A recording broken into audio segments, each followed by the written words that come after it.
Hey guys, this is Sandeep from Rev Atlas, and this is the camera review of the Redmi Y2, and it'll also be a travelogue as well. So the idea is to include photos and videos captured on the Y2 throughout the video, and in case we do use some other smartphone or camera to sort of fill in the gaps in terms of B-roll etc., we'll be sure to mention that as well.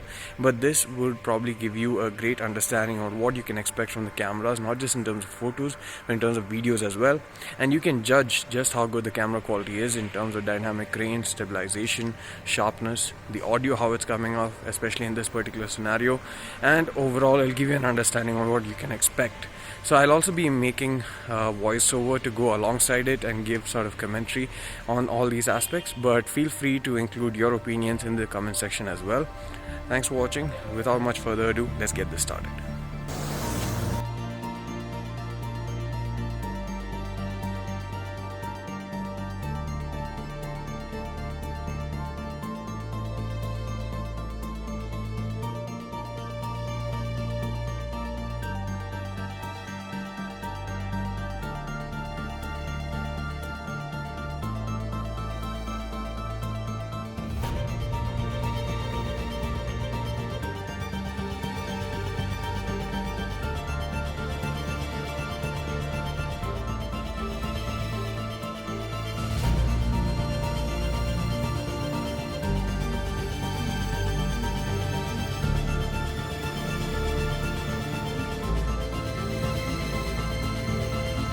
Place called DD Hills in Karnataka, and it's a beautiful location, and I hope that we've been able to capture some of the beautiful sights and sounds of this area with the Y2.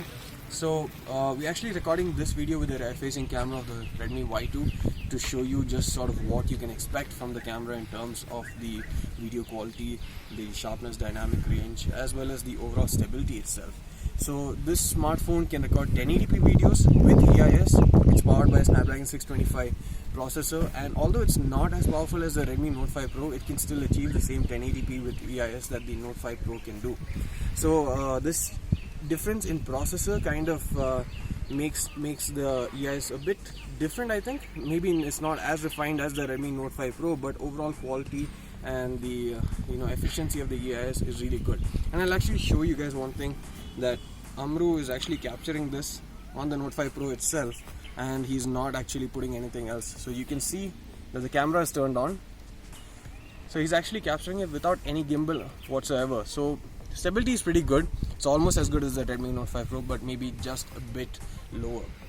So it has a 12 megapixel camera at the back with f2.2 aperture and 1.25 micron pixel size, as well as a secondary 5 megapixel depth sensor. So I love the photo quality because the dynamic range is pretty good, the detailing is good, the sharpness is good, and overall even the low light performance is pretty good, albeit a bit inferior to the Redmi Note 5 Pro. But then again, considering the price range is below 10k rupees, this is really good. The portrait mode is also good in terms of the the depth effect that it achieves. The bokeh is good, the edge detection is good, etc. And also the dynamic range.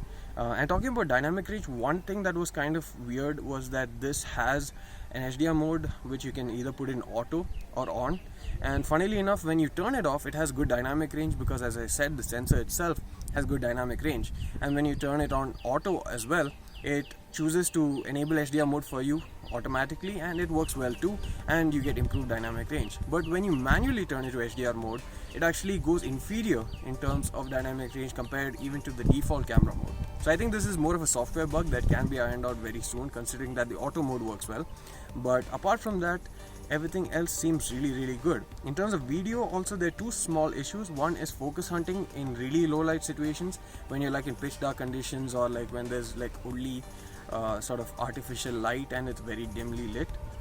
And sometimes an exposure issue as well. I'm not sure if it's happening right now, but sometimes it does tend to sort of jump up and down between exposures, kind of moving around a bit. But other than that, I feel that video is one of the best you can get for your money, especially under 10k rupees. And I don't know many other smartphones out there that can do 1080p with EIS under 10k rupees.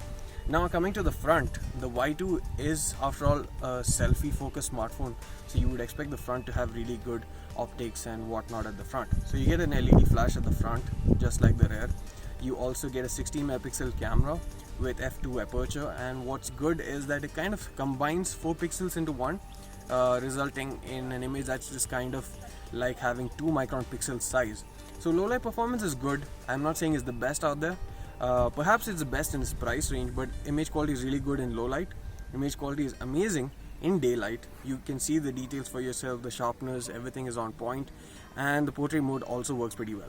So the portrait mode works in a way that, you know, the blurring is pretty good on most of the facial features, etc. But around the years, it kind of does get it a bit wrong at times, especially when there's a lot of intricacy and details going on in the background. So this again is something that can be optimized with software updates, so I'm not too bothered by it.